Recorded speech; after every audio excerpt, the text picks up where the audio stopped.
option sa startup agency? The answer is yes. Pwede po si 8% income tax rate option sa lahat ng individual.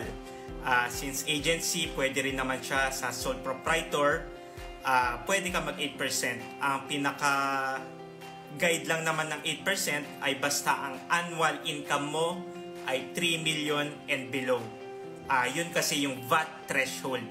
Pag lumagpas ka ng 3 million per year ang income mo ng startup agency mo, kailangan mo na mag-register as VAT, at ang VAT registered taxpayer ay hindi pwede sa 8% income tax rate option. Again, ang 8% income tax rate option ay para lang sa individual taxpayers na may 3 million and below na annual income. If you are a freelancer at meron kang concern or question regarding freelancers BIR registration and freelancers tax compliance, comment mo lang yan at sasagutin ko yan.